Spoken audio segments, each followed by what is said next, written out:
मुनिवर नमोस्तु नमोस्तु नमोस्तु। चलते हैं गुरु चरणों में, होते हैं नत और हम सबका जीवन बने समुन्नत। इसी भावना के साथ करते हैं शुरू आज का यह शंका समाधान। प्रथम प्रश्न के लिए राजेश जी जैन बाजना। पूज्य मुनि श्री के चरणों में कोटि कोटि नमोस्तु। पूज्य संदान सागर जी महाराज जी के चरणों में कोटि कोटि नमोस्तु। हे गुरुदेव, आपने टीटी नगर पंचकर्णक में गर्भ कल्याण के दिन आपने कहा था कि एक पाषाण को जब हम भगवान बनाते हैं तो भगवान बनने में उसे खपना पड़ता है और तपना पड़ता है, बहुत कुछ करना पड़ता है। तो इस पंचम काल में ऐसे कुरीतियों में जो आपका सानिध्य मिलता है, लेकिन हम लोग पल पल आपके सानिध्य में रहते हैं तो हमारे भाव उज्जवल रहते हैं, लेकिन हम यहाँ से बाहर निकलते हैं तो हमारे भावों की परिणति बदल जाती है और बदलने के बाद में हम अपने परिवार में सामंजस्य नहीं बना पाते हैं। हे गुरुदेव, हम सभी को एक ऐसा मार्ग दें कि हम लोग अपने जीवन को सार्थक बना सकें। आपके चरणों में कोटि कोटि नमोस्तु भगवान, नमोस्तु भगवान, नमोस्तु। देखो भाई, तीन तरह के स्थितियाँ होती, पत्थर जैसी, मिट्टी जैसी और रुई जैसी। पत्थर में पानी पड़ता है ना, तो जितनी देर पानी में पत्थर है तब तक वो गीला दिखता है, बाहर निकलते ही सूख जाता है। दूसरा है मिट्टी की स्थिति का। मिट्टी में पानी पड़ता है तो मिट्टी गीली हो जाती है और उसमें नमी कुछ देर तक बनी रहती है, लेकिन लगातार सिंचाई न मिलने से वो सूख कर पहले की अपेक्षा कड़ी हो जाती है। तीसरी स्थिति रुई जैसी। रुई में अगर पानी पड़ता है तो रुई भीगती नहीं, रग रग में पानी को समा लेती, पी लेती। तो रुई के रोम रोम में पानी समा जाता है, जब तक उसको निचोड़ो नहीं तब तक पानी नहीं निकलता। समझ गया? तो जो पत्थर जैसे लोग होते हैं वे जब तक समागम में रहते, धर्मी बने रहते हैं, बाहर की हवा लगती ही असलियत प्रकट हो जाती। मिट्टी जैसे लोगों में थोड़े दिन तक उसका असर होता है, पर उन्हें निरंतरता की जरूरत होती है। लेकिन अगर रुई की तरह बनकर के आओगे ना, तो जितना सुनोगे सब समा लोगे, पी लोगे, पचा लोगे, तो फिर दोबारा कहने की ज़रूरत नहीं है। इसलिए मैं कहूँगा, मुझे ये नहीं मालूम, मैं ये भी नहीं कहना चाहता कि आप लोग पत्थर हैं, पर मैं इतना जरूर करना चाहता हूँ, मिट्टी या रुई बनो। ठीक है? नमोस्तु। डॉक्टर सोनम शिवम जी जैन अपने बीच में बाट शिवनिया से अपना प्रश्न करें। नमोस्तु गुरुदेव, बारंबार नमोस्तु। महाराज श्री जी, एक प्रश्न है कि जब मारीची के जीव ने 363 मत चलाए, जो कि जैन धर्म के अनुसार मिथ्यात्व है, तो वो मारीची का जीव भविष्य में आगे चलकर महावीर स्वामी बने, बट आज भी वो मिथ्यात्व के कारण आज भी वो सारे मत चल रहे हैं। तो वो महावीर मारीची का जीव उन दोषों से कब और कैसे मुक्त हुआ, और मतलब यदि ऐसा कुछ है तो उसमें से कैसे निकला जा सकता है? एक प्रश्न और है महाराज जी, बच्ची का है। बिहार का एक पूछ रही थी, बिहार का समय कब होता है महाराज जी? देखो, मारीची के जीव ने 363 मत चल फैलाए, निश्चित वह पाप का भागी रहा, लेकिन अज्ञानता में बांधा गया पाप ज्ञान पूर्वक क्षण भर में नष्ट हो जाता है। मारीची ने महावीर बनने के बाद अपने सारे कर्म को नष्ट कर लिया, उन्होंने अपना अकाउंट सेटल कर लिया।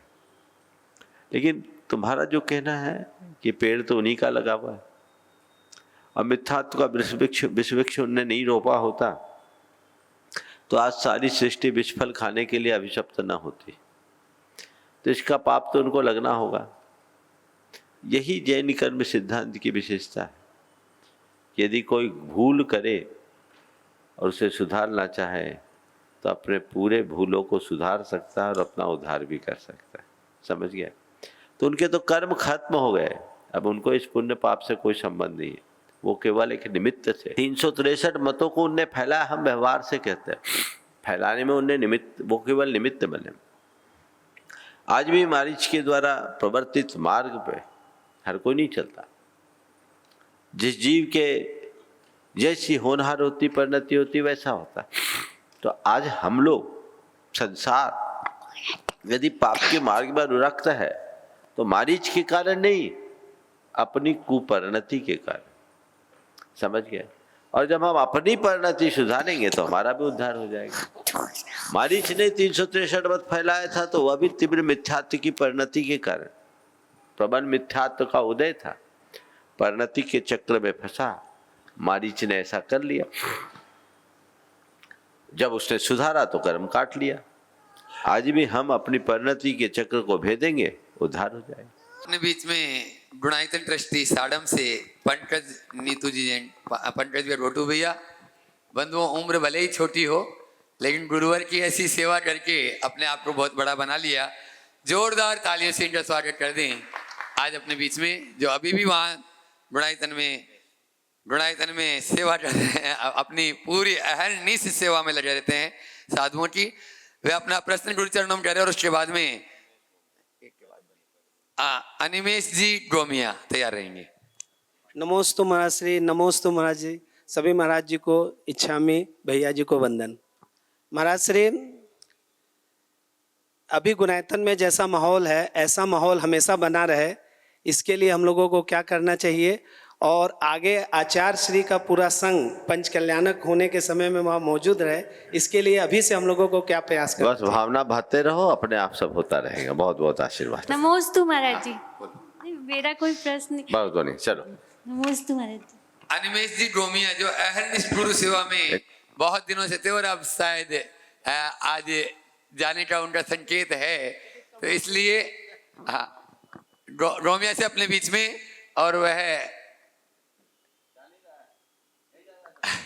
एक बार जोरदार ताली बजा दीजिए। और मैं चाहूंगा विक्की भाई वहीं पर उनका सम्मान कर दें, और उसके बाद में अमृता जी, नितिन जी, एनी आलना जैन अवधपुरी तैयार रहेंगे।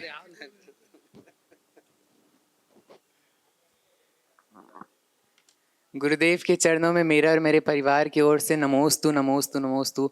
छुलक जी के चरणों में इच्छामि इच्छामि इच्छामि। गुरुदेव, मेरा प्रश्न ये है, मैं पूछना चाहता हूँ कि हिंसा हम किसे मानते हैं अपने जैन धर्म में? एक होता है कि जिस हिंसा से हमें तकलीफ पहुँच रही है, और एक हिंसा होता है कि हम वहाँ पे मार रहे हैं या कुछ कर रहे हैं, हिंसा पहुँचा रहे हैं, लेकिन किसी को तकलीफ नहीं पहुँच रही है। अगर कोई पैरालाइज्ड इंसान है, अगर उसका हाथ पैरालाइज्ड है, उसके हाथ में हम मारेंगे तो उसे दर्द नहीं रहता है, लेकिन वो हिंसा के रूप में आता है कि नहीं आता है? देखो, जैन धर्म में हिंसा की और अहिंसा की स्पष्ट अवधारणा है। इसमें ये बात स्पष्ट रूप से लिखा है, प्रमत्त योगात प्राणव्यपरोपणम हिंसा। सवाल ये नहीं है कि सामने वाला मर रहा है या नहीं मर रहा है। सवाल ये भी नहीं है कि सामने वाले को पीड़ा पहुंच रही है या नहीं। सवाल ये है कि हमारा भाव कैसा है। मर्द व जीवद व जीवो ऐदाचारस निश्चिदा हिंसा पैदस नथि बंधो हिंसा मित्तेन समिदस्य। जीव मरे या न मरे, जो अयत्नाचारी है वो नियमता हिंसा का भागी, लेकिन जो सावधानी से अपना जीवन जी रहा है उससे कदाचित जीव मर भी जाए तो उसको हिंसाकृत कोई पाप नहीं। समझ गए? तो तुम्हारा भाव कैसा है, सब कुछ उस पर निर्भर करेगा। समझे? इसलिए अपने भावों को विशुद्ध बनाए रखने का प्रयास करना चाहिए। एक प्रश्न और था। हाँ बोलो।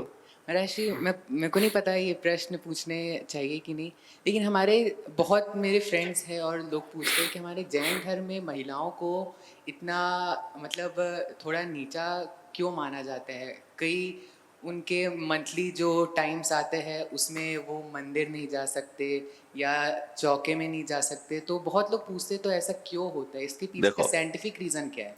मैंने इस पर कई बार विस्तार से चर्चा की है। आज तुमने पूछा है, अभी तक तो महिलाओं ने पूछा और आज तुम्हारे जैसे एक युवा ने पूछा है। समझो इस बात को, बात समझने की। उत्तर नहीं दे पाते महाराज। नहीं, बिल्कुल, इसलिए मैं तुम्हारे माध्यम से तुम्हारे जैसे अनेक लोगों को उत्तर देना चाहता हूँ और ये उत्तर उन तक पहुँचा देना। इसमें महिलाओं को कहीं हीन नहीं माना गया।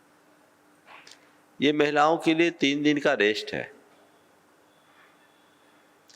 नेचुरल प्रोसेस है। शरीर से रक्त का स्राव हो रहा है तो एक प्रकार हरासमेंट है, उस राशमेंट में हमारे यहाँ व्यवस्था दी गई कि उनको रेस्ट दिया जाए। और अगर 3 दिन महिलाएं खाना नहीं बनाए तो पुरुष नहीं बना सकते क्या? बना सकते हैं। क्या अच्छा हो कि 3 दिन महिलाएं फुल रेस्ट पे रहे, पुरुष उनके जगह अपना काम करे। तो इसमें महिलाओं की महत्ता है या उनकी कमी? महत्व है, बोलो। उनकी महत्वता है। तो महत्ता है ना, तो हम महत्ता बढ़ाएं, इसको हीन रूप में क्यों देखें? समझ गए? दूसरी बात, ये एक प्रकार का मल है। हमारे शरीर में मल और मूत्र निकलता है। मल मूत्र से मलिन शरीर को लेकर क्या हम भगवान के मंदिर जाते? नहीं। अरे पेट में तो मल पड़ा हुआ है, पेट में पड़ा है तब तक है, बाहर निकल गया तो हमें उसकी शुद्धि करनी होती।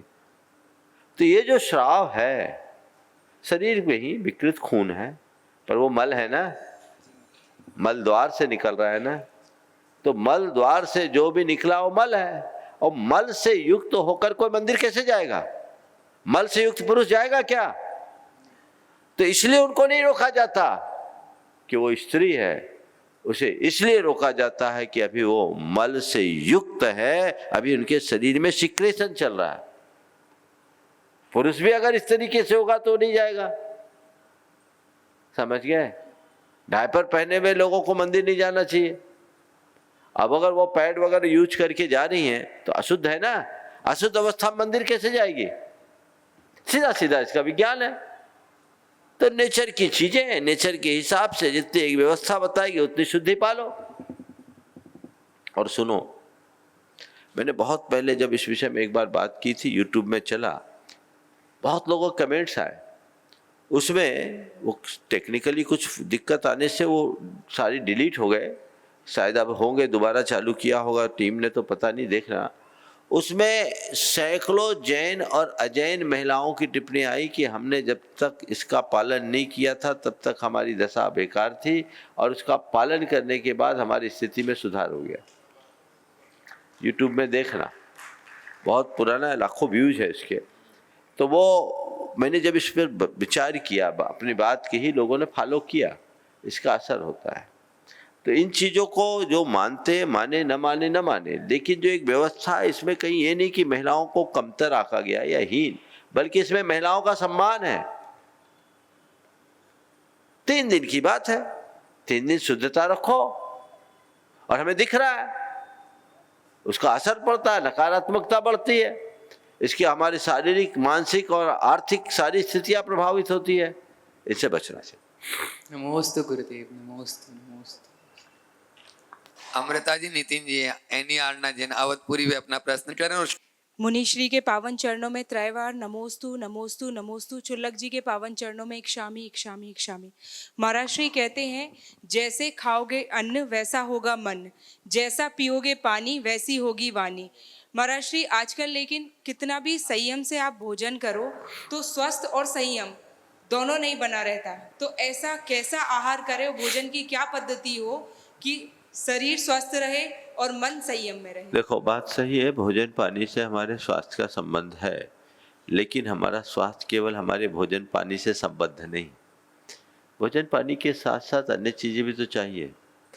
हम अपने भाव और विचारों को तो देखें, आज के परिवेश को तो देखें, हमारे अंदर कितनी चिंता, कितना स्ट्रेस, कितना तनाव है, ये सब चीज़ें तो देखें। बिगड़ी हुई जीवन शैली की हालत क्या है। तो ये चीज़ें हमारे यहाँ का युक्ताहार विहार। युक्ताहार विहार एक ऐसा व्यापक शब्द है जिसमें केवल भोजन की शुद्धि न रख करके सब प्रकार की शुद्धि की बात है। तो हम अपने शरीर के प्रति जागरूक रहें, स्वास्थ्य के प्रति हम अपनी तत्परता दिखाएं, ताकि इस तरह की परिस्थितियों से अपने आप को बचा सके। कई बार कर्म के तीव्रोदय में सारे प्रयत्न करने के बाद भी इस तरह की परेशानियां आती है, लेकिन हमें घबराना नहीं चाहिए, चिकित्सा भी करना चाहिए और परहेज भी। नमोस्तु महाराज श्री। दैवज्ञ महासंघ के अध्यक्ष और शिरोमणि संरक्षक प्रेमचंद जी प्रेमी भैया। मुनि द्वय के चरणों में बारंबार नमोस्तु, छुल्लक महाराज जी के चरणों में इच्छामि। गुरुदेव, धन घर तक साथ चलता है और परिवार शमशान तक साथ जाता है। तो गुरुदेव, हमें हमारा आकर्षण हमेशा धन और परिवार की तरफ ही क्यों रहता है? इसलिए क्योंकि हम जीवन भर इसी सत्य को झुटलाते रहते हैं। जिस दिन ये सत्य समझ में आ जाएगा, इन सब से आकर्षण हटकर अपने आत्मा से जुड़ जाएगा, सांसारिक आकर्षण छूटे और आत्मा के प्रति लगाव बढ़े, यही हमारे जीवन की उपलब्धि और यही हमारी साधना। ये तभी संभव होगा जब हम जीवन के यथार्थ को अच्छे तरीके से समझ पाए। नमोस्तु। सुनील जी पब्लिशर लाल घाटी में अपना प्रश्न करें। और महाराज जी के चरणों में त्रिवार नमोस्तु। माँ आराध्य के चरणों में त्रिवार नमोस्तु। महाराज, आईने को सोने के फ्रेम में मढ़ दें, आईने को सोने के फ्रेम में मढ़ दें तो भी आईना झूठ नहीं बोलता। महाराज, सच बोलना कड़वा होता है, सच सुनना कड़वा होता है और सच सहना कड़वा होता है, पर इस संसार की सार्थकता सच के बिना हो नहीं सकती। ये प्रकृति कई करोड़ लोगों का रोज पेट भरती है, ये भी सत्य है, जन्म मरण भी सत्य है, फिर भी महाराज लोग सच को कड़वा क्यों बोलते हैं कि सच बड़ा कड़वा है? बहुत अच्छी बात है। सच कहना, सच सुनना और सच सहना बहुत कठिन होता है ना। कहना, सुनना और सहना कठिन होता है और प्रकृति सच के बिना चलती नहीं। फिर भी लोग कहते हैं कि सच इतना कड़वा क्यों होता है। समझो, सच्चे अर्थों में सच सच है, लेकिन जिनने सच का आस्वाद लिया नहीं उनको सच कड़वा लगता है। हमारे यहाँ कहा गया है कि जैसे पित्त ज्वर से ज्वरित व्यक्ति को मिष्टान भी कड़वा लगता है, वैसी असत्य के संस्कार में पले बढ़े लोगों को सच कड़वा लगता है। जिस दिन उनकी चिकित्सा हो जाएगी और ये पित्त ज्वर शांत होगा, ये पित्त ज्वर है, मोह मिथ्यात्व और ज्ञान है, यही असत्य का संस्कार है, ये नष्ट होगा तो सत्य मधुर होगा, सुग्राह्य होगा, आनंद का आधार बनेगा और इसी सत्य से उद्धार होगा और कोई दूसरा रास्ता। नमोस्तु महाराज। अगला प्रश्न कर रहे हैं इंजीनियर महावीर जी सिंह गई, सिद्धार्थ लेट सिटी अपने बीच में, और उसके बाद में ब्रह्मचारी संजय भैया मुरैना तैयार रहेंगे। सर्वप्रथम भव्याति भव्य सिद्ध चक्र मंडल विधान के अपूर्व सफलता हेतु मुनि श्री प्रमाण सागर जी महाराज, मुनि श्री संदास सागर जी महाराज के पावन चरणों में हम सभी कृतज्ञता ज्ञापन करते हैं, आभार प्रदर्शित करते हैं और छुल्लक जी महाराज को इच्छामि इच्छामि इच्छामि। महाराज जी, प्रश्न है शिक्षा और दीक्षा से संबंधित। दीक्षा के पहले शिक्षा होना चाहिए या दीक्षा के बाद शिक्षा होना चाहिए, इसका आधार क्या है? आप तो आचार्य भवन के प्रथम पंक्ति के शिष्यों में, परम प्रभावी शिष्यों में हैं, और उनका क्या आचार्य भवन का क्या दृष्टिकोण इस समय इस संबंध में रहता है? आप हमें शंका करें। बहुत अच्छा सवाल किया आपने, आधार पूछा है। मैं शास्त्र और गुरु दोनों को सामने रखता हूँ। जी मैं शास्त्र में मुनियों के जीवन के 5 काल हैं, उसमें सबसे पहला दीक्षा, शिक्षा, फिर गण पोषण, फिर आत्म संस्कार और परमार्थ, ये 5 काल है। तो पहले दीक्षा फिर शिक्षा, ठीक है। हमारी भी पहले दीक्षा हुई फिर शिक्षा हुई। हम संघ में प्रवेश किए, इसी को हम अपनी दीक्षा मानते, समझ गए। जिस दिन हम ब्रह्मचारी हो गए, घर परिवार सब छूटा, गुरु चरणों में समर्पित हो गए, दीक्षा, वहीं से हमारी शिक्षा हुई, समझ गए। और जो दीक्षा लेकर के शिक्षा लेते हैं वो आगे बढ़ जाते हैं, और जो ज़्यादा शिक्षित हो जाते हैं फिर अटके ही रहते हैं। वाचना चल रही थी, 1985 की बात है, मैं ब्रह्मचारी था, खुरई की बात। बड़े बड़े विद्वान आए थे, पंडित फूलचंद सिद्धांत शास्त्री, कैलाश चंद सिद्धांत शास्त्री, जगन मोहन लाल जी सिद्धांत शास्त्री, बंशीधर जी न्यायाचार्य, बंशीधर जी व्याकरणाचार्य, दरबारी लाल जी न्यायाचार्य, पन्ना लाल जी साहित्याचार्य, खुशहाल चंद गोरावाल जी, ये उस जमाने के जो दिग्गज धुरंधर विद्वान थे। तो एक दिन मैंने एक बड़े विद्वान, नाम नहीं ले रहा हूँ, इस दुनिया में नहीं है, सिद्धांत शास्त्री विद्वान से ऐसे पूछा कि पंडित जी मेरी दीक्षा लेने की इच्छा है, मुझे क्या करना चाहिए। उन्होंने कहा अरे बेटा थोड़ा पढ़ लिख लो फिर दीक्षा की इच्छा की बात करना। सुन लिया। हकीकत में मुझे उनका टेस्ट लेना था। अब फिर मैंने उनसे कहा थोड़ी देर बाद, पंडित जी आपका ज्ञान तो गजब का है, आप वाचना बहुत अच्छी करते हैं, ग्रंथों का संपादन भी अनोखा, आपके विशेषार्थों का तो मैं कायल हूं, कितना स्पष्ट खुलासा करते हैं आप, आपको कितना ज्ञान है। हाँ बेटा अभ्यास से सब ज्ञान बढ़ जाता है, अभ्यास से सब ज्ञान बढ़ जाता है। तो बोले पंडित जी एक सवाल है। क्या? बोले आपको इतना ज्ञान हो गया तो आपने दीक्षा क्यों नहीं ली? जय हो जय हो जय हो। मैंने कहा आपको इतना ज्ञान हो गया, आपकी उम्र भी हो गई, फिर आपने दीक्षा क्यों नहीं ली? उन्होंने बोला बेटा अब हमें तुम्हारी उम्र में आचार्य श्री नहीं मिले। जय हो जय हो। हमें तुम्हारी उम्र में आचार्य श्री नहीं मिले।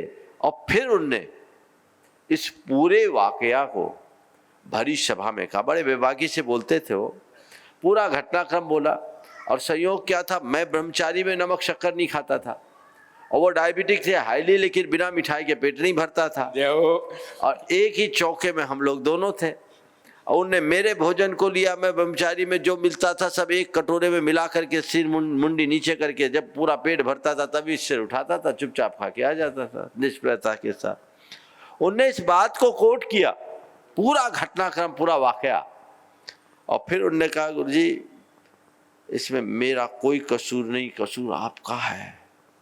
आचार्य महाराज की तरफ इशारा करते हुए कहा इसमें मेरा कोई कसूर नहीं, कसूर आपका है कि इनकी उम्र में आप हमें क्यों नहीं मिले। नमोस्तु नमोस्तु। समझ गए? इसलिए पहले दीक्षा फिर शिक्षा। समझ होनी चाहिए, वैराग्य होना चाहिए, रास्ता अपने आप खुल जाएगा। समझ गए? उसके बिना नहीं। नमोस्तु भगवान नमोस्तु। बाल ब्रह्मचारी संजय भैया जी मुरैना से अपने बीच में। भावना योग प्रवर्तक गुणान प्रणीता मनोहर सिंह के पावन चरणों में नमोस्तु नमोस्तु नमोस्तु। श्रीलक जी के चरणों में इच्छामी। महाराज से अभी पद्मपुर राज्य में यंग जैन अवार्ड हुआ था, वहाँ पर एक योगा का सेशन रखा गया था। वहाँ हमने योगा का सेशन लिया था और कई सारे पालक भी आए थे और बड़े जी थे। सबने कहा कि हम अभी तक टीवी में देख के करते थे, यूट्यूब पे देख के करते थे, आज लाइव पहली बार मिला है, बहुत अच्छा लगा। और आज भावना योग से बहुत सारे लोग लाभ ले रहे हैं। बहुत सारे लोगों की एक ही भावना जिज्ञासा थी कि भावना योग के शिविर और सेंटर अगर पूरे देश में बने तो बहुत अच्छा लाभ मिलेगा, इसके लिए क्या कर सकते हैं? देखिए बहुत अच्छा प्रस्ताव आपने रखा है। भावना योग अभिनव प्रयोग है और इन दोनों मैंने भावना योग पर काफ़ी काम किया। लगभग 8 पुस्तकें तैयार हुए, कार्य योजनाएं बन रही है। इसके लिए प्रशिक्षकों को तैयार करने की ज़रूरत है।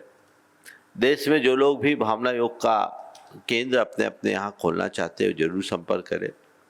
हमारा लक्ष्य है जनवरी महीने से इस दिशा में और काम बढ़ाना है और लोग जो इसका अनुभव ले चुके हैं, जो इसके नियमित अभ्यासी वे आगे आए ताकि योग प्रशिक्षकों के माध्यम से भावना योग का प्रशिक्षण मिल सके और लोग आकर के भावना योग से लाभान्वित हो सके। अगला प्रश्न कर रही संगीता जी जैन, नेहरू नगर। मेरे और मेरे परिवार की ओर से महाराज जी के चरणों में नमोस्तु नमोस्तु नमोस्तु। सभी छुलक जियों के चरणों में इच्छामी इच्छामी इच्छामी। महाराज जी, कषायों का त्याग करना और खाने की वस्तु का त्याग करना, दोनों में क्या श्रेष्ठ है? कषायों का त्याग और खाने की वस्तुओं का त्याग। देखो कषायों के मंदता में ही खाने की वस्तुओं को त्याग दिया तो उसका कोई अर्थ नहीं। समझ गया? मूल तो अपने अंदर के कषायों का शमन है, लेकिन ये मान करके चलना कि जिनकी खाने पीने की लालसा अधिक है तो वो भी कषायों में जी रहे। हमें क्रोध और मान कषाय दिखता, लेकिन लोभ और माया भी कषाय है, इसे मत भूलना। खाने पीने में जिनकी बहुत ज़्यादा आसक्ति है वो भी कषायविष्ट जीव है, हमें उनसे बचना चाहिए। महाराज जी, एक शंका और है मुझे। जैसे किसी बच्चे का जन्म होता है रात्रि 8-9 बजे के टाइम, तो उस दिन को अपन शोर मानते हैं या दूसरे दिन को जन्म के बाद उसी दिन से गिनती हो जाएगी, रात्रि बीतने के बाद पूरा नया क्रम चालू हो जाता है। नमोस्तु महाराज जी, नमोस्तु। गुरुवर के सानिध्य में आने वाली 27 नवंबर से लेकर 2 दिसंबर तक जिसे धरा पर पंच कल्याण प्रतिष्ठा महामहोत्सव संपन्न होने वाली है, ऐसे अर्पित जी चौधरी राहतगढ़ वे अपना प्रश्न गुरु चरणम करें और उसके बाद में तैयार रहेंगे सौम्य जैन अवधपुरी। हे भगवान, आपके चरणों में संपूर्ण राहतगढ़ जैन समाज की ओर से अनंत अनंत बार नमोस्तु नमोस्तु नमोस्तु। छुल्लक जी महाराज जी की चरणों में इच्छामी इच्छामी इच्छामी। राहतगढ़ वासियों को आपका ऐसा स्नेह और आशीर्वाद हमेशा बना रहे और आपके सानिध्य में आपके आशीर्वाद से जो 27 नवंबर से राहतगढ़ में नवीन जिनालय के पंचकल्याणक प्रस्तावित हैं वो भव्य अति भव्य और ऐतिहासिक हों, ऐसी संपूर्ण जैन समाज राहतगढ़ की भावना है। आपका आशीर्वाद हम सबको प्राप्त है और होता रहे। इसी भावना के साथ मैं एक शंका है महाराज जी कि अभी हम ये देख रहे हैं काफी दिनों से कि पूजन के समय जब श्री जी को सुबह अभिषेक के लिए पांडुक शिला पर विराजमान करते हैं तो हम उस पे सिंहासन पर छत्र लगा देते हैं, लेकिन शांति धारा संपूर्ण होने के बाद फिर छत्र स्थापित करने का मंत्र बोलते हैं। तो हमें इसकी उचित क्रिया क्या है उसके बारे में मार्गदर्शन। देखो, अभिषेक के समय में मूल अभिषेक पाठ में इनका कोई विधान नहीं। अभिषेक तो सिंहासन पर भद्रपीठ रखकर भगवान का किया जाता है। भद्रपीठ पर सिंहासन और सिंहासन पर भगवान विराजमान करते हैं। और सिंहासनस्थ जिन भमंत महम श्रेयामी, हाँ, सिंहासने जिन भमंत महम श्रेयामी बोलते हैं ना, लास्ट में सिंहासन पर विराजमान करते हैं फिर अभिषेक करते हैं। सिंहासने जिन भवंत महम श्रेयामी बोलते हैं। अब अभिषेक पहले है और उसके बाद रोज अभिषेक करते, भूल गए क्या?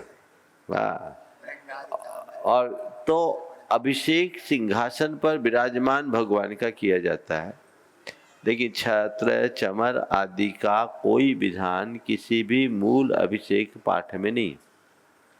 चूंकि वेदी में विराजमान भगवान को उठा अभिषेक पीठ पर विराजमान करते सिंहासन पर, तो वापस जब वेदी में विराजमान करना है तो उसके लिए छत्र चमर आदि लगाने की बात तो फिर भी सुसंगत है। लेकिन आजकल एक क्रिया जैसी बन गई है और एक परंपरा बन गई है, वहाँ अभिषेक संपन्न करते हैं फिर छत्र और चमर की बात होती है। मूल अभिषेक पाठों में इसका कहीं वर्णन नहीं है। ये भक्तामर के 2 छंदों को लेकर के बोल देते हैं। प्रातिहार्यों की स्थापना करना बुरा नहीं है, फिर 2 ही क्यों करते भैया, छत्र चमर फिर पूरे 8 कर दो। अब कोई करे तो मैं उसका निषेध नहीं करता, भावना है, लेकिन ये अभिषेक का अंग है ऐसा नहीं समझना। समझ गया? मैं चाहूँगा अर्पित भाई का जोरदार अभिनंदन कर दे। राहतगढ़ में जिस जिनालय के पंचकल्याणक की बात हो रही है, इस पूरे पंचकल्याणक को इन्होंने ही, इनके ही परिवार ने अपने द्रव्य से अपने भूखंड पर मंदिर बना करके करवाने की बात की, जो पूरे समाज के तत्वावधान में मंदिर इनने बनाया, जमीन इनकी, लेकिन पंचकल्याणक में सारी समाज जुड़कर ये कार्य कर रही है। इनने बहुत अनुकरणीय कार्य किया है और समाज को समर्पित कर दिया है। एक बार इनका जोरदार अभिनंदन करें। नमोस्तु भगवान, नमोस्तु नमोस्तु। सौम्य जैन अवधपुरी भी अपना प्रश्न करें और तैयार रहेंगे। ऋषभ जी कोतवाली, गुणायतन ट्रस्टी। द्वय महाराज जियों को नमोस्तु और सभी छुल्लक जियों को इच्छा में। महाराज जी, कई आयोजन होते हैं और चौके में भी ये प्रायः देखा जाता है कि जो युवा होते हैं उनका स्वभाव में धार्मिक क्रियाएं करने के बाद संतुष्टि और विवेक का परिचय देते हुए पीछे हट जाते हैं, दूसरों को आगे करने या आने का मौका देते हैं। वहीं जो वरिष्ठ नागरिक होते हैं उनमें धर्म की लालसा थोड़ी ज़्यादा होती है, ये हर क्रिया में आगे खड़े रहना चाहते हैं और पीछे हटना उन्हें कठिन लगता है। मेरी शंका ये है कि जब आज का युवा कल वरिष्ठ नागरिक बनेगा तो क्या उसकी भी लालसा इसी प्रकार बढ़ जाएगी? देखो, या फिर ये इतना त्याग और संतुष्टि का परिचय देंगे कि धीरे धीरे धर्म से विमुख होकर उसमें भाग लेना ही छोड़ देंगे? देखो, बहुत अच्छा सवाल है। मैं एक घटना बता रहा हूँ। एक जगह हमारा प्रवास था, एक परिवार में आहार के लिए गया। पूरे 4 महीना चौका लगता था, 5-6 बार आहार हुआ। उस घर में एक बुजुर्ग दादी थी, करीब 78-80 साल की।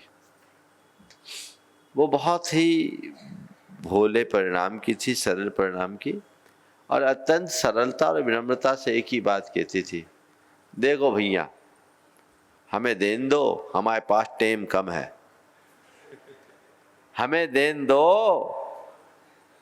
हमारे पास टाइम कम है। टाइम नहीं, टाइम कम है। ठेठ बुंदेलखंडी में बोलती थी, हमारे पास टाइम कम है, हमें देन दो, इन्हें तो बहुत टाइम है। और मैं फिर उनको हमेशा खड़ा रखता था कि तुम आखिरी तक दो। अगर ये दृष्टिकोण है तो मैं कहता हूं स्वागत योग्य है। भाव क्या है, इसमें कोई गलत नहीं है, लेकिन इतना नहीं कि दूसरे दे ही ना पाए। समझ गए? औरों को भी अवसर मिले तो हमें अवस्थानुरूप व्यवस्था बनानी चाहिए।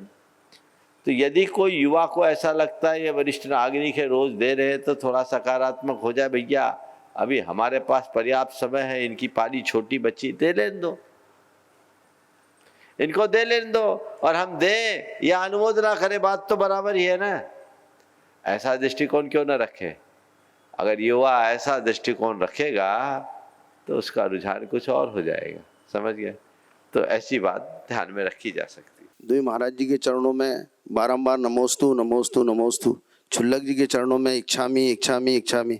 महाराज जी, मेरा प्रश्न ये है कि अपन अभिषेक करते हैं, शांति धारा करते हैं, पूजन करते हैं, और उसमें या फिर अपन दान देते हैं उसमें, या किसी गरीब की मदद करने में, या किसी बच्चों को पढ़ाने में, इसमें किसमें पुण्य ज़्यादा मिलेगा महाराज जी?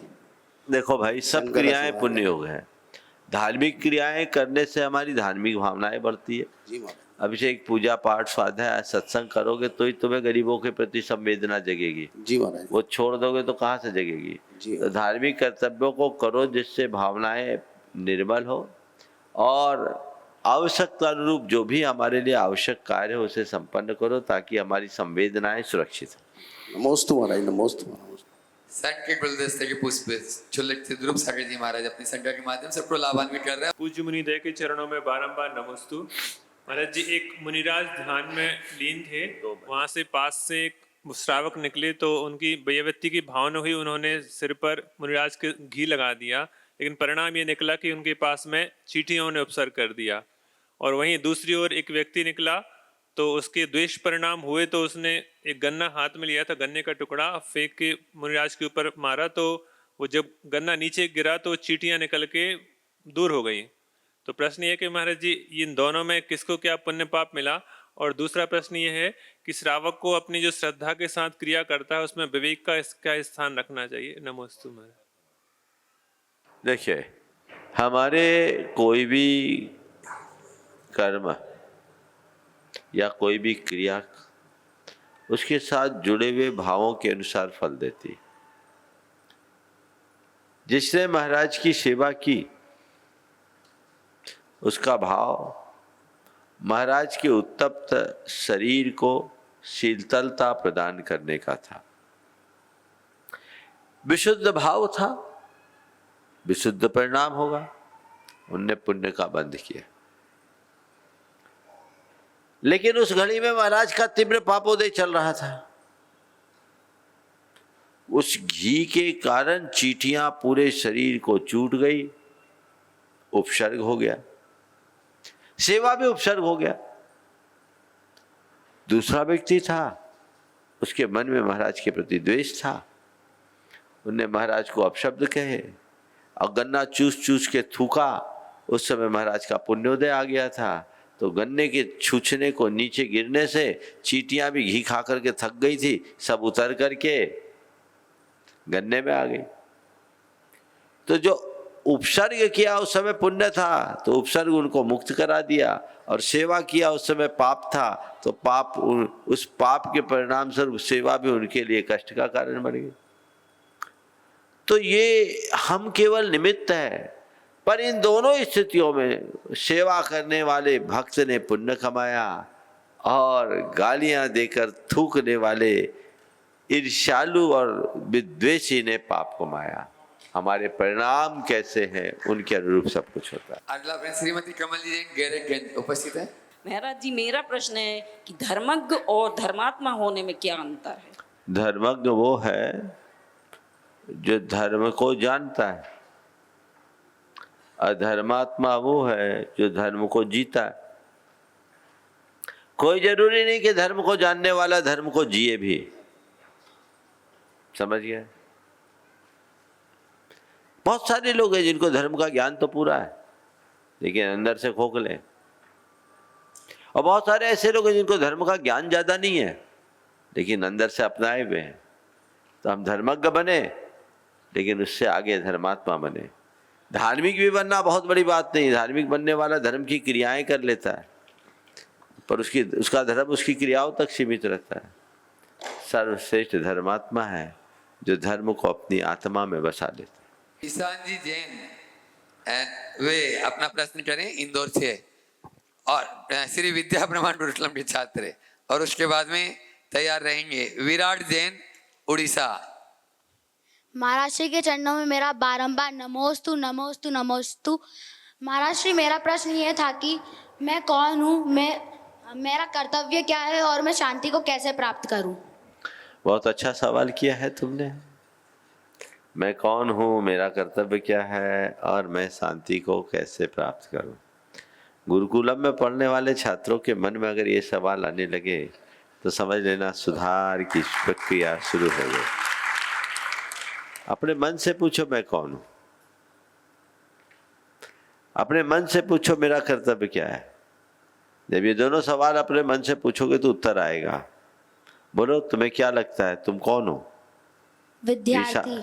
विद्यार्थी? कब से बने विद्यार्थी? जब से गुरुकुल में आया। और उसके पहले क्या थे? उसके पहले भी छात्र था। उसके पहले क्या थे? बच्चा। उसके पहले क्या थे? बोलो बोलो, जो आता वो बोलो। आत्मा। सही बोल रहे? हाँ। अब अभी विद्यार्थी कब तक रहोगे? जब तक पढ़ूंगा। उसके बाद क्या हो जाओगे? बोलो। युवक। उसके बाद क्या होगे? बोलो बोलो, घबराओ नहीं। बुजुर्ग। उसके बाद क्या होगे? बोलो। वापिस आत्मा। समझ में आ गई? हाँ। तो जो बना रहे वो मैं हूं और जो मिटता रहे ऊपर का चूल्हा। समझ गए? जी महाराज। तो मैं आत्मा हूं, शुद्ध आत्मा। जानना और देखना मेरा धर्म है, बाकी शरीर और शरीर आश्रित अन्य चीजें महज संयोग है। मेरा कर्तव्य मेरे आत्मा का ज्ञान पाकर आत्मा को सुधारना, आत्मा को संवारना, आत्मा में लगे दोषों का शमन करना। समझ गए? और शांति प्राप्त करने का यही रास्ता है, विषय कषाय से मुक्त होकर आत्मोन्मुखी होना। नमोस्तु। श्री विद्या प्रमाण गुरुकुलम के छात्र सात्विक के विराट जी जैन नवरत्नपुर उड़ीसा से, वे अपना प्रश्न करें और उसके बाद में पहले विक्की भाई अपनी बात करेंगे कुंडकुरी से। नमोस्तु महाराज जी, नमोस्तु महाराज जी, नमोस्तु महाराज जी। महाराज जी, मैंने कई जगहों पर एक शब्द देखा है, गुणस्थान। महाराज जी, इस शब्द का मतलब क्या होता है? बहुत अच्छा। एक बार की बात है, एक चातुर्मास चल रहा था। एक सज्जन थे जो नियमित स्वाध्याय करते थे। एक दिन वो आ गए, बोले अरे महाराज, हम गृहस्थों का तो पहला गुणस्थान भी नहीं हो सकता, गुणस्थान, और हम गृहस्थों को संभव ही नहीं। बहुत पुरानी बात। गुणस्थान शब्द को जब हम कहते हैं तो कहते हैं गुणों का स्थान। तो लोगों को लगता है जिनके पास जितने गुण होंगे उतने उसके गुणस्थान। ये सामान्य व्याख्या है।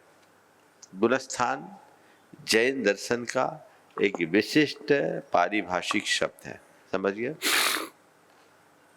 इसका अर्थ है कि हमारे मन वचन काय की प्रवृत्तियों के कारण और हमारे अंदर के कषायों के कारण हमारे भीतर उतार चढ़ाव चलता रहता है, समझिए।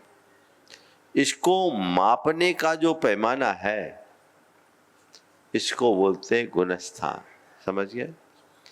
तो गुणस्थान समस्त संसारी जीवों के अंतरंग दशा को मापने का एक पैमाना है, समझ गए, पैरामीटर है, जो जैन धर्म के अनुसार 14 भागों में विभाजित है, जिसमें सबसे पहला है मिथ्यात्व और अंतिम है अयोग केवली।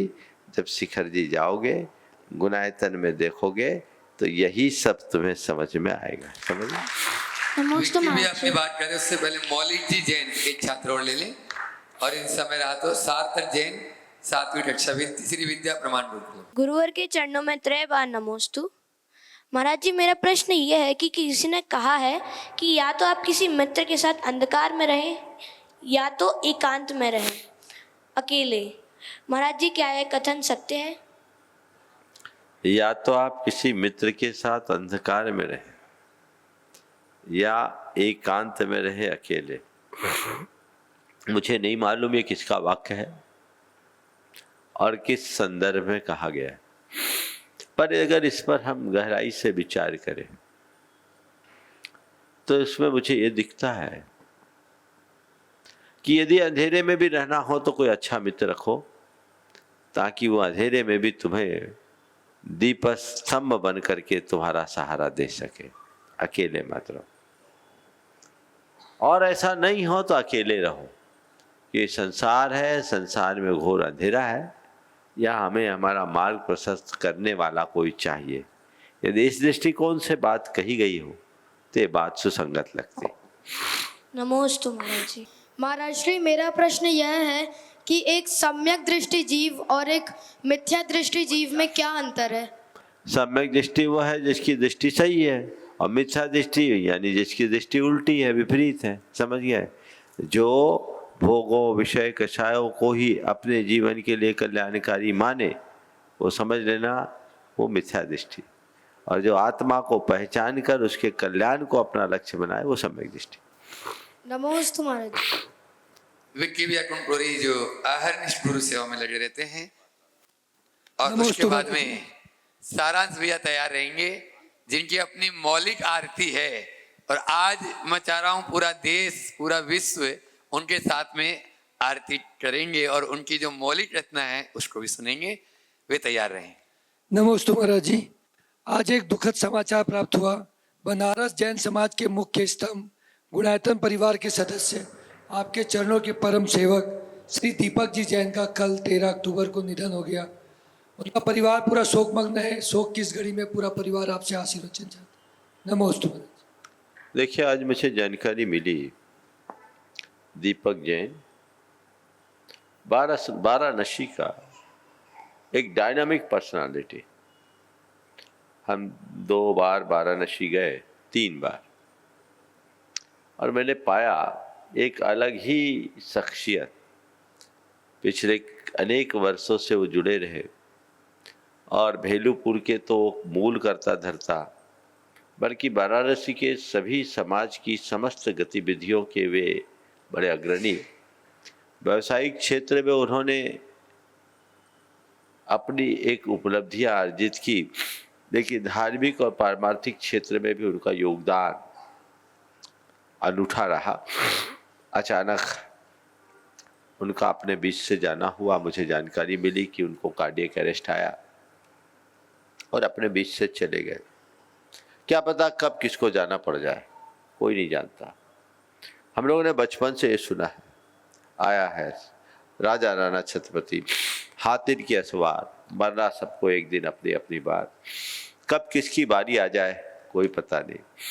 हम अपनी तैयारी करें और अपने जीवन का पथ प्रशस्त करें। हमें ऐसी घटनाओं को नियति की परिणति मानकर स्वीकार करें। स्वीकार करने के अलावा हमारे पास और कोई दूसरा रास्ता भी नहीं है। हमें इसे स्वीकारते हुए अपने जीवन को आगे बढ़ाएं। पूरे परिवार को मैं यही आशीर्वाद देना चाहूँगा, जो चला गया वो लौट के नहीं आएगा, लेकिन हम उनके आदर्शों का अनुकरण करें और जीवन की वास्तविकता को समझते हुए आगे बढ़े। सभी को आशीर्वाद। ओम। जय बोलिए परम पूज्य गुरुवर श्री प्रमाण सागर जी महाराज की, मुनिवर श्री संधान सागर जी महाराज की। आरती भ्रम निवारती, संकटों को टालती, आरती गुरु प्रमाण की। श्री गुरु प्रमाण जी मोक्ष पथ के सारथी, श्री गुरु प्रमाण जी मोक्ष पथ के सारथी। तब पदों में रमे नित्य मेरी मति, आरती भ्रम निवारती, संकटों को टालती, आरती गुरु प्रमाण की।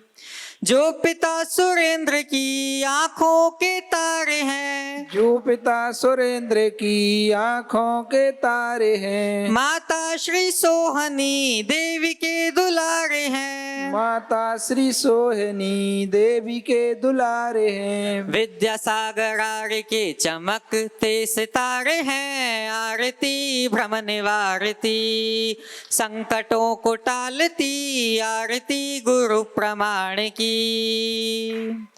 सर्व शंकाओं के स्वयं समाधान है, सर्व शंकाओं के स्वयं समाधान है। प्रणेता श्री गुणायतन स्वयं गुण निधान है, प्रणेता श्री गुणायतन स्वयं गुण निधान है। भावना योग जिनका वरदान है, आरती भ्रम निवारती, संकटों को टालती, आरती गुरु प्रमाण की। मिश्री घुले मधुर वचन जिनकी पहचान है, मिश्री घुले मधुर वचन जिनकी पहचान है। वर्तमान वर्धमान जैन धर्म शान है, वर्तमान वर्धमान जैन धर्म शान है। मोक्षपुरी ले चले ये वो गगनयान है, आरती भ्रम निवारती, संकटों को टालती, आरती गुरु प्रमाण की। पथ विमूढ़ प्राणियों को राह जो दिखा रहे, पथ विमूढ़ प्राणियों को राह जो दिखा रहे। समदर्श ज्ञान चरित निधियां जो लुटा रहे, समदर्श ज्ञान चरित निधियां जो लुटा रहे। शरण में खड़े प्राणियों को जो जिला रहे, आरती भ्रम निवारती, संकटों को टालती, आरती गुरु प्रमाण की। गुरुवर के संग रहे मुनिवर श्री संधान, गुरुवर के संग रहे मुनिवर श्री संधान। विद्या सिंधु से दीक्षा गुरुवर से पाए ज्ञान, विद्या सिंधु से दीक्षा गुरुवर से पाया ज्ञान। गुरुवर प्रमाण राम मुनिवर हैं हनुमान, आरती भ्रम निवारती, संकटों को टालती, आरती गुरु प्रमाण की। श्री गुरु प्रमाण जी मोक्ष पथ के सारथी, श्री गुरु प्रमाण जी मोक्ष पथ के सारथी। तब पदों में रमे नित्य मेरी मति, आरती भ्रम निवारती, संकटों को टालती, आरती गुरु प्रमाण की। जय बोले परम पूज्य गुरुवर श्री प्रमाण सागर जी महाराज की, मुनिवर श्री संधान सागर जी महाराज की।